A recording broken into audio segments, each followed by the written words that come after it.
संप्रदायाला याची खूप गरज आहे. हो, अशा व्यक्तिमत्वांची ज्यांच्या योगाने ही धर्मध्वज पताका नुसती मोरगावकरी पुरती मर्यादित नाही, बीड जिल्ह्यापुरती मर्यादित नाही, महाराष्ट्रापुरती मर्यादित नाही, देशापुरती मर्यादित नाही, तर अख्ख्या विश्वभर तेवत राहण्यासाठी अशा महाराज मंडळींची महाराज प्रार्थनीय हो कार्यप्रणाली त्यांची अत्यंत गरजेची अशी सुसंस्कृती जोपासून वारकरी संप्रदायाची ध्वज पताका मिरवण्यासाठी कारणीभूत असणारी अतिशय गोड आवाजात साक्षात सरस्वती त्यांच्या कंठामध्ये विराजमान होती अशी व्यक्तिमत्व लहान वयामध्ये खूप मोठी कृपा आहे तुमच्यावरती. नावातच किशोर आहे आणि माझं म्हणणं असं आहे हो ते किशोर कायम राहावे. किशोर कायम राहावे कंठानं कंठानं किशोर आम्ही त्यांना कायम पाहू व आम्हाला तेच अपेक्षित आहे. यानं पुढचं तुम्ही लांबवा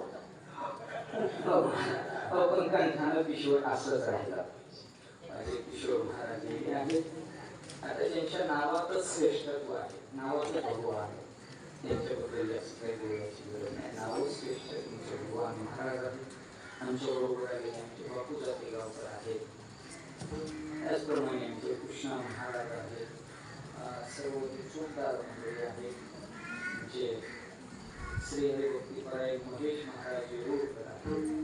अशी सर्व या ठिकाणी विद्वान मंडळी आहेत. साक्षात नावचा परिचय आहे पण नाव लक्षात राहत नाही. अशी सर्व विद्वान मंडळी आणि आपल्या गावातील थोर ज्यांच्या योगाने परमार्थ इथपर्यंत पोहोचलाय. गावाला काळजी राहिली नाही असं माझं आणि डोंगर स्वामी महाराज काही काळानंतर प्रत्येकाची काळजी संपवण्याचं काम करतात. परमार्थ इथपर्यंत आणत असताना आणणाऱ्याने अतिशय पराकाष्ठाने इथपर्यंत आणला, साधनेनं आणला, कष्टानं आणला. आताचा परमार्थ सोपा आहे पण मागून इथपर्यंत परमार्थ पोहोचवणं जरा कठीण. ते शरीरानंही कठीण होतं, मानसिकतेनंही कठीण होतं. अशा पद्धतीनं तो परमार्थ इथपर्यंत पोहोचवलेली आपल्यातली सर्व बुजुर्ग श्रीगुरूंच्या सानिध्यामध्ये जीवन व्यतीत करणारी अशी ज्ञानवान मंडळी, काळकरी मंडळी, महाराज मंडळी, भजनी मंडळी आहेत. पण त्यांच्या योगाने मी इथं उभा आहे आज दिवशी. अतिशय गोड व्यक्तिमत्व, परमार्थातले साधक व्यक्तिमत्व, परमार्थ पराकाष्ठेचा असावा अशी ज्यांची कालही भूमिका आहे, आजही भूमिका आहे, नेक भूमिका राहणार आहे. म्हणजे झिजलं पाहिजे असं बोलत बोलत ते नेहमी म्हणत असतात. महाराज तुमची लय मजा आहे आता, परमार्थ झिजल्याशिवाय नसतो बरं का. मी म्हटलं मग कसं काय म्हणजे परमार्थ झिजल्याशिवाय नसतो. मी म्हटलं तुम्ही किती झिजला हो तर म्हणजे आम्ही खूप झिजले आणि खरंच पहिली सेवाच करून घेत होती हो तेव्हा नावारूपाला येता येत होतं हो. असे आपल्या गावातील ज्येष्ठ व्यक्तिमत्व महाराज अण्णा हो. त्याचप्रमाणे मी म्हटलो ना एक पिढीनंतर दुसरी पिढी तयार होते आणि ती खूप काळानुरूप गरजेची आहे. आपल्या गावातील अतिशय उज्ज्वल रत्न इथं तुमच्या मोरगावच नाहीये तर हे अख्ख्या महाराष्ट्राला माझं मराठा असं व्यक्तिमत्व.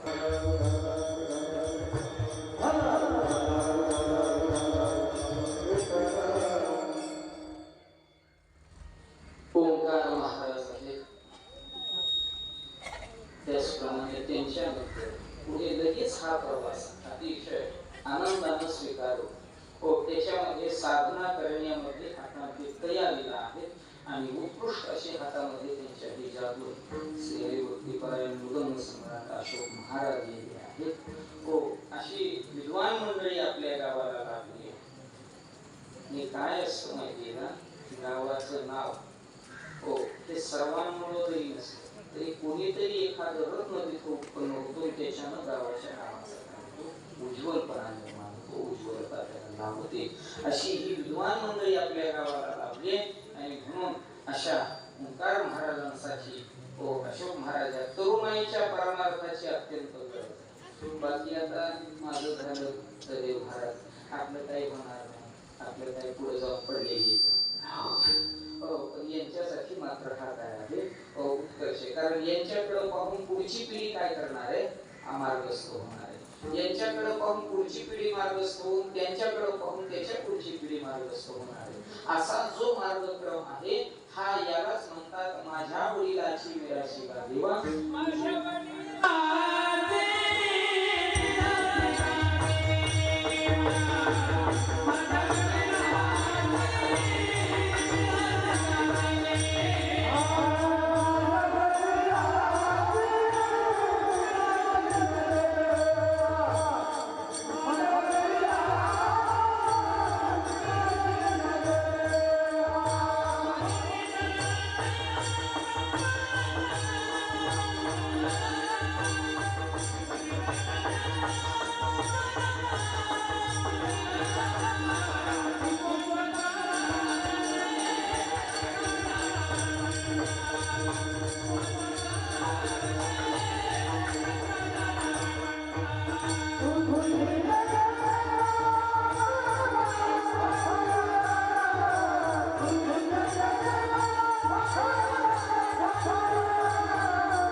मोरगाव भूमीला उज्ज्वल बनवण्यासाठी अशी वेळोवेळी काळानुरूप अशी विद्वत रत्न आपल्या गावाला लाभत आहेत. आणि अशा खऱ्या अर्थाने विद्वत रत्नांच्या मध्ये उभा राहण्यासाठी मला आज खऱ्या अर्थाने खूप मोठं भाग्य वाटतंय माझं की एका मोठ्याशा महाराज साधनेमध्ये प्रविष्ट असणाऱ्या आपल्या पवित्र नगरीला माझ्याही सद्भाग्यानं मागच्या पुण्याईनं उभा राहण्याची या ठिकाणी संधी मिळाली. आणि या संधीसाठी ज्यांचं सौजन्य आहे म्हणजेच आपल्या गावचे सरपंच सन्माननीय श्री लिंबाजी जाधव म्हणजेच सौभाग्यवती लताबाई लिंबाजी जाधव यांच्या संबंधातून आजची जी दानाची प्रक्रिया आहे ती त्यांच्याकडून पार पडते.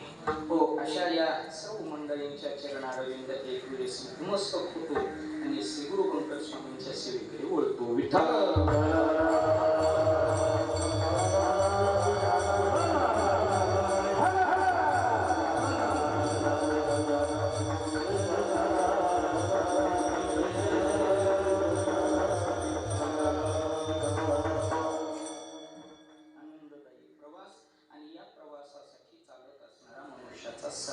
सर्व असणारा काय आहे जीवन. आणि म्हणून प्रवास आहे आनंदाचा आणि करायचे वापरायचे त्याच्यासाठी जीवन. माणसाच्या जीवनामध्ये प्रमुख आनंद आहे त्याच्यासाठी माणसाचा प्रयत्न आहे आणि याच प्रयत्नातून माणूस हा आनंदापर्यंत पोहोचू शकतो. म्हणून मनुष्याच्या जीवनामध्ये जीवनाचे 3 विभागामध्ये वर्गीकरण होतं. पहिला विभाग आहे तो जन्म, दुसरा विभाग आहे तो जीवन आहे, तिसरा विभाग आहे तो मृत्यू. जन्माच्या बाबतीमध्ये जर माणसाचा विचार केला तर जन्म हा माणसाचा आपल्याला मिळाला, आपण सद्भाग्यवान आहोत, परमभाग्यवान आहोत, या उक्ती न्यायाने आपल्याला हा जन्म मिळाला. पण जन्माच्या बाबतीमध्ये स्वतंत्र नाही आहे. आपण जन्माच्या बाबतीमध्ये काय आहोत तर पारतंत्र्यामध्ये आहोत. जीवन आहे तो मात्र स्वातंत्र्याचा भाग आहे. आणि तिसरा आहे तो मृत्यू. मृत्यूमध्ये पुन्हा पारतंत्र्य. जन्म हा पारतंत्र्यातला आहे, जीवन हे स्वातंत्र्यातला आहे आणि मृत्यू हा पुन्हा पारतंत्र्यातला आहे. जन्माच्या बाबतीमध्ये विचार केला तर हा तुम्ही आम्ही कमवलेला नाहीये, तर हा देवानं दिलेला आहे. तो हा काय केलेला आहे? दिलेला आहे. म्हणून पारतंत्र्य याच्यामध्ये किंवा इथं बसलेल्यापैकी उभा राहिलेल्यापैकी कोणीही म्हणू शकत नाही की मी जन्माला माझा मी आलेलो आहे. तर नाही, तुम्ही आम्ही एकाच शब्दानं बांधले गेलेले आहोत, जेणे हा जीवन. जेणे हा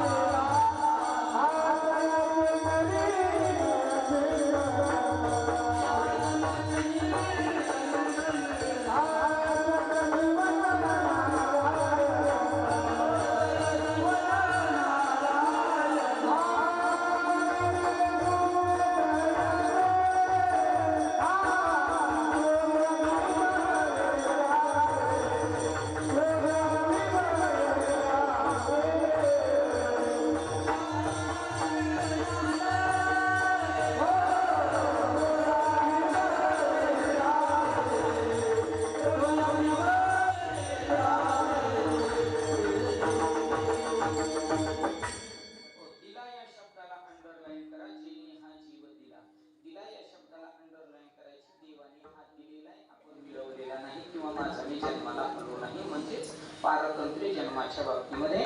दुसरा मुद्दा आहे तो म्हणजे जीवन मात्र देवानं स्वाधीन ठेवलं. काय करायचं ते आपण ठरवू शकतो. आणि मृत्यूच्या बाबतीमध्ये पुन्हा नजर टाकली तर मृत्यू हा देखील पारतंत्र्याचीच भूमिका आहे. कारण मरण कोणाचंही स्वतःच्या हातात नाही. हो, उद्या जाईल असं आपण म्हणू शकत नाही, परवा मरेल असं आपण म्हणू शकत नाही. हो, समजा हो मृत्यू एखाद्याला आता आलाच बरं का मावशी, मावशी ऐकू येते? चांगलं ऐकू येते? मागच्या मावशी ऐकू येते चांगलं? येते ऐकू? येते? मला कमी ऐकू येते म्हणून म्हणतो.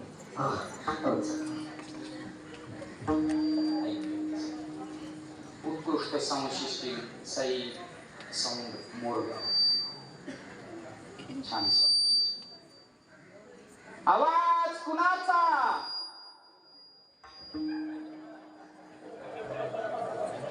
साई साऊंड सिस्टीमचा. छान साऊंड सिस्टीम, चांगला मंडप आहे. सत्काराची सुपारी येते, लग्नाची येते, सुंदर अशी साखरपुड्याची घेते, जमवायची घेता हवी, जमवायची सुपारी, मोडायची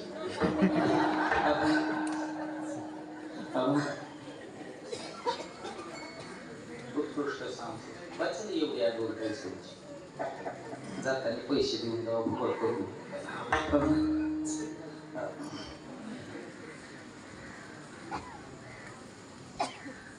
मृत्यू हा अटळ सिद्धांत आहे आणि आजचा उद्या पुढे ढकलू शकत नाही हे सगळ्याला माहिती. समजा एखाद्याकडं आता यम आलाच बरं का मावशी, आला यम, आता येऊन येईल पण आलाच, काय सांगावं त्याला येऊच वाटलं तर, किंवा कोणाची तारीख पडली अशी, मग तो जर यम आला आणि म्हणाला चल ग मावशी, मावशी म्हणते कोण आहे तू? म्हणला तो यम आहे. पण कुठला आहे? तो म्हणाला मी मोरगावचा.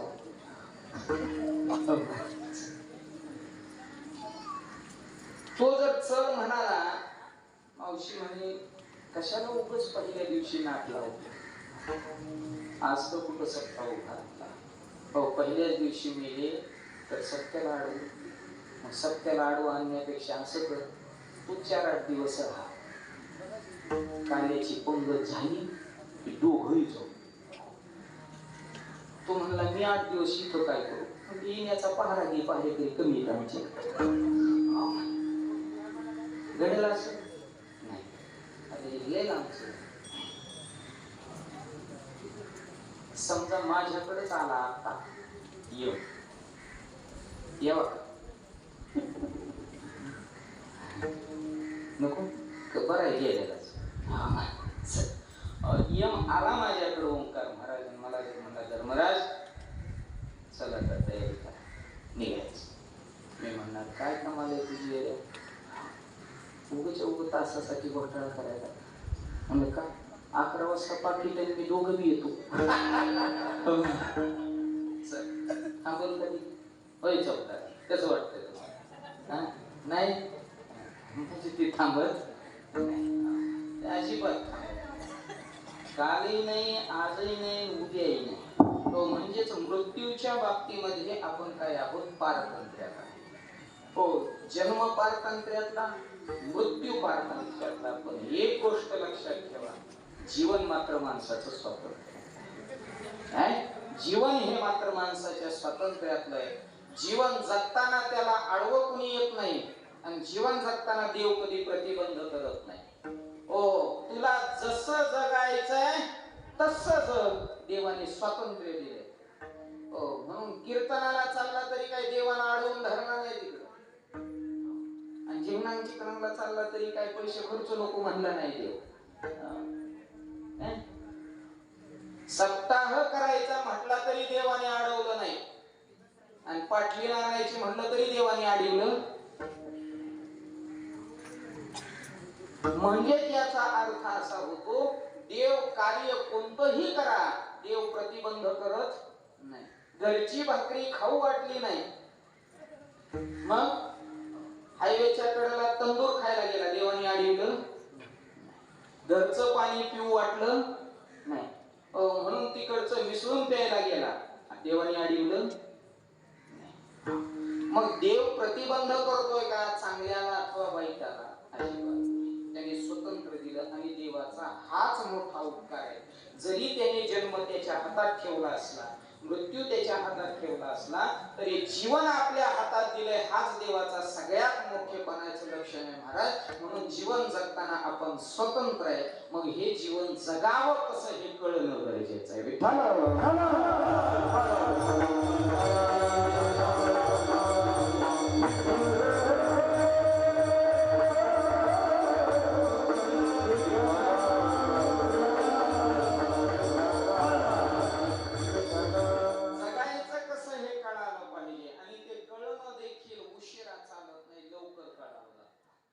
बऱ्याच जणांना उशिरा कळतं, पण उशिरा करण्यात मजा उरत नाही, लवकर काढायला पाहिजे. किती लवकर सांगू का तुम्हाला?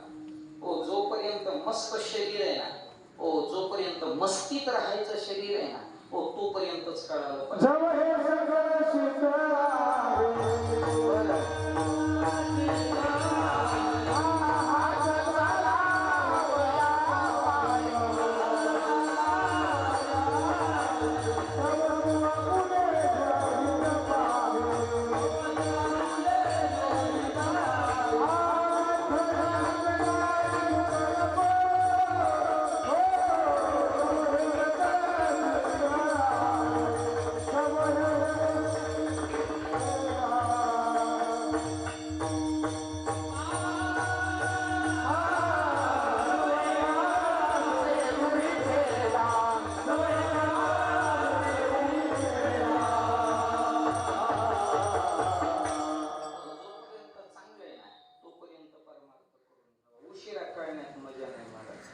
कारण 75 प्रपंच होत नाही, 75 परमार्थ होत नाही.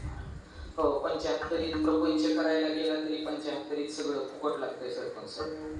75ला गेला की त्याला महाराज पहिलं एसटी फुकट, दुसरं दवाखाना फुकट, तिसरं त्याला खायला फुकट, तिसरं त्याला लोळायला धरणी फुकट, चौथं त्याला पगार फुकट, निराधाराची 4-4 पोरं असून. बरं का सदस्य, त्याला काय पगार फुकट, सगळं 75ला फुकट लागतं. 75 ना तुमच्या प्रपंचाच्या कामाला ना महाराज परमार्थाच्या कामाला. परमार्थाला 75 लावली, काय उपयोग आहे माऊली सांगा बरं तुम्ही? आहे का? कसं बसावं लागते बघा बरं. त्याच्यामुळेच म्हणलं लवकर लागतंय. हे कामाचीच नाही आहे. लवकर पाहिजे ह्या सगळ्या गोष्टी, उशीर अजिबात चालत नाही. लेट लेट लेट लेट, पुन्हा महाराज उपयोग नाही.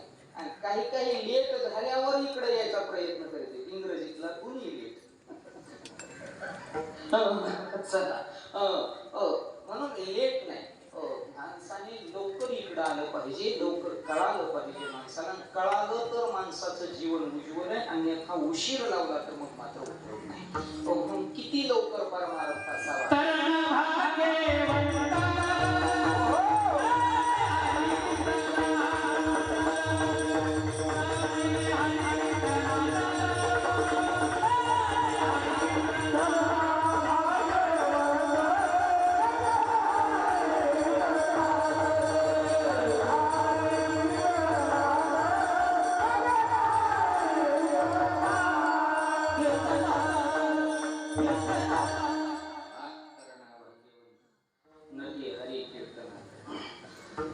तरणा पाहिजे आणि तो हरी कीर्तनात नटला तर भाग्यवंत ठरतो. भाग्यवंत तरणा आहे, ठीक आहे, पण त्याला भाग्यवंत हे उपाधी, हे विशेषण, हे लक्षण केव्हा लागेल? जेव्हा तो कीर्तनात नटेल तेव्हा. तो नटीसाठी नटेल तर तो भाग्यवंत नाही. तो कीर्तनासाठी नटेल तर मग भाग्यवंत. आणि तो कोणासाठी जर नटेल ना, नटुनी या मताचा मीही नाही. नटावं माणसाने, नटायसाठी शरीर दिलं का नको नाही महाराज? या शरीरासाठी बरं नटायसाठी सगळ्या गोष्टी तयारही केलेल्या आहेत किशोर महाराज. नटायसाठीच आहे. तुमचं फेसवॉश असू द्या, तुमची फेअर लवली असू द्या, अथवा महाराज फेअर हँडसम असू द्या, त्याच्यानंतरची तुमची पॉन्स असू द्या, हो फेशियल असू द्या, तुमची 1 साइड 2 साइड असू द्या, हो हे सगळं नटायसाठी चालू, त्याच्यासाठी. नाहीतरी काय 1 साइड आणि 2 साइड हे पहिलीच लक्षण आहेत, आता नव्याने आले फक्त. ते पहिलं असायचं गावात, कधी तुम्ही जुन्या माणसांनी निरीक्षण केलं असेल. 2 साइड म्हणजे काय? हे इथून सगळं काढून टाकलं आणि वर महाराज बुचवला. हे एवढं जे आहे हे पहिलं होतं जुनं. थोडस पहिलं हे वडराच्या लेकरांचं असं करीत.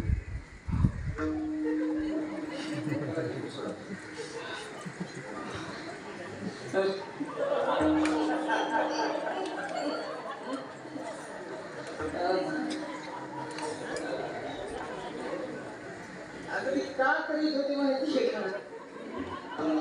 त्यांना सारखं सारखं वारकाकडे जाणं परवडत म्हणून ती जास्तच तासून घेत होती. आणि आता ते पैसे देऊन केलं जात. पाय नुसती मशीन ठेवायची, त्याला 300 रुपये घेते. हे जुनच आहे. बरं नटूनही या मताचा मी माणूस नाही. नटलं पाहिजे, नटण्यासाठी शरीर आहे आणि सध्या नटण्यावर जास्त भर आहे. भगवान लय नटते. ब्युटी पार्लर सध्याचा थोडस शहर बाजार विचार केला का 25% खर्च ब्युटी पार्लरचा. 25% beauty parlour. ज्यांची झाली त्यांचं चाललेलंच आहे. ज्यांची झाली नाही त्यांनी तयारी 25%च्या आतापासूनच लागायचं.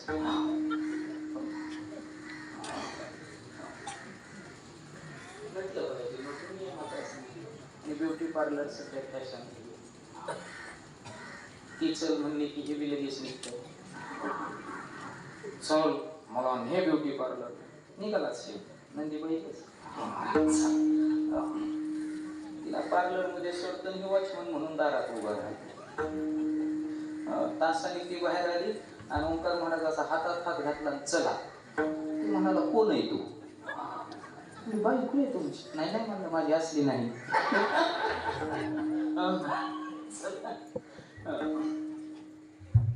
नटायसाठी चाललेली गोष्ट. नटावं, तो इथं नटलं पाहिजे. कुठं?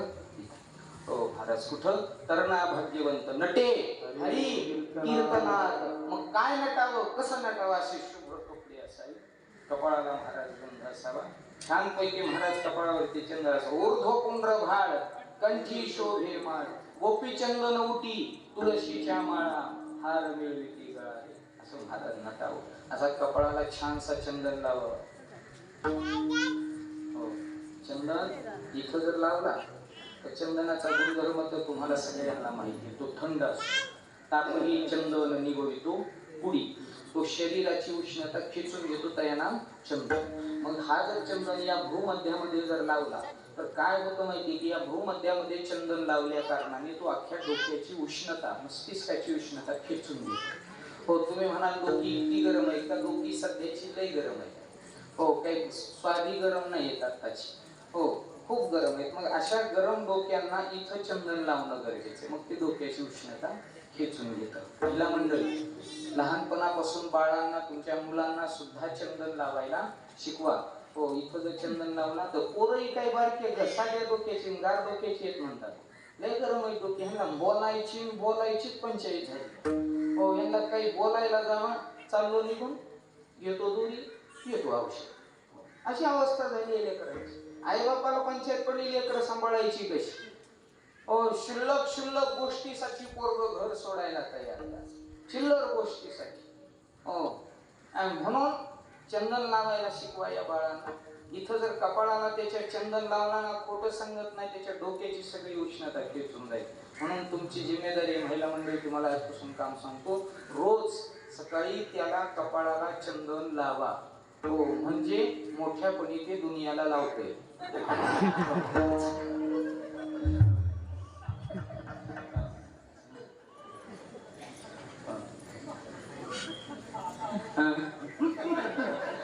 लाव त्याला आता. चंदन खूप गरजेचं आहे. म्हणजेच सात्विकता महत्वाची आहे, नटणं महत्वाचे आहे. तर ही विद्यार्थी मंडळी आहे. महाराज तुमच्या आदर्श हाच त्यांच्या जीवनाचा सगळ्यात मोठा पैलू आहे आणि तो पैलू त्यांनी आत्मसात केला हो की मग मात्र महाराज त्यांची पुढची श्रेष्ठ पदाकडे जाईल. हो, अशी ही लहान परंतु सुसंस्कृती जोपासण्याकरिता आज महान बनलेली आहे धन्य माता पिता. म्हणून तुमच्या आई वडिलाला धन्यवाद, कारण तुम्हाला त्यांनी चंदन लावायला सुरुवात केली. हो, म्हणून कपाळी गंध अत्यंत महत्वाचा आहे. अशा पद्धतीनं जर नटला तर तो महाराज काय आहे तर उज्ज्वल भवितव्याकडची वाटचाल. म्हणून मी म्हणत होतो परमार्थ उशिरा चालत नाही, लवकर असावा लागतो, लेट चालत नाही, ताबडतोब असावा लागतो.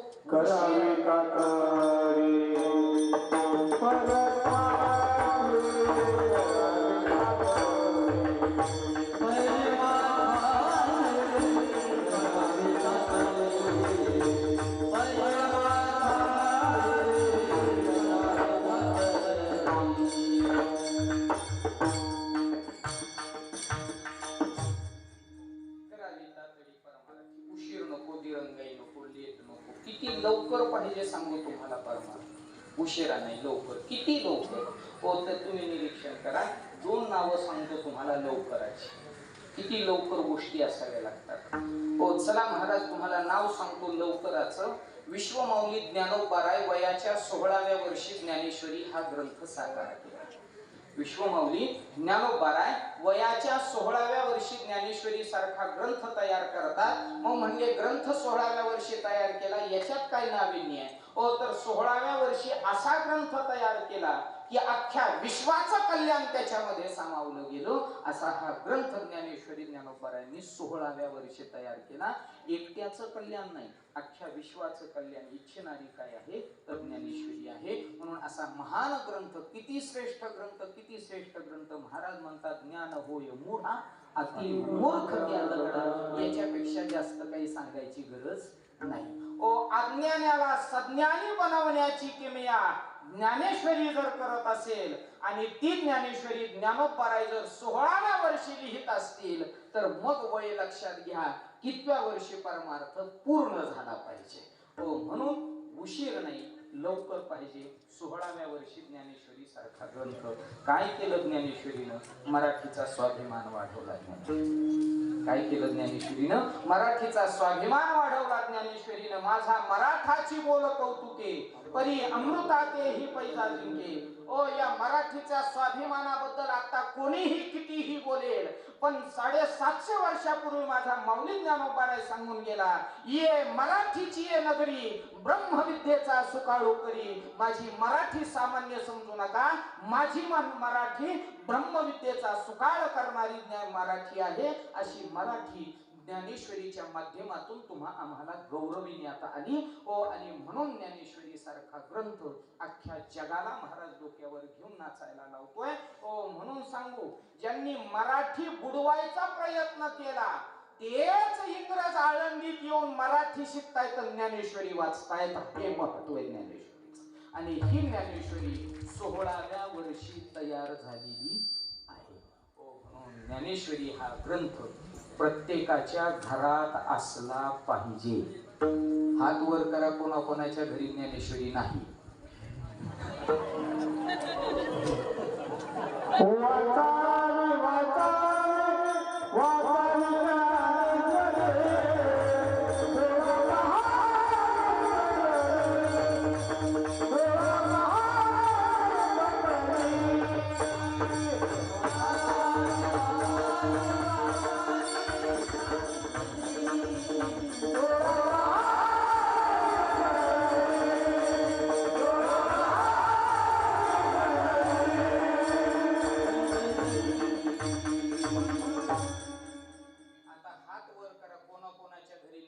आहे.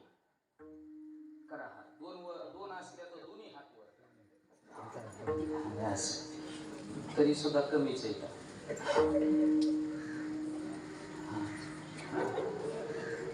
हा नोंद घ्या. ज्ञानेश्वरी प्रत्येकाच्या घरात असली पाहिजे. ज्यांच्याकडे नसते सरपंच साहेब पोहोचवा ग्रंथाचं वाटप करा.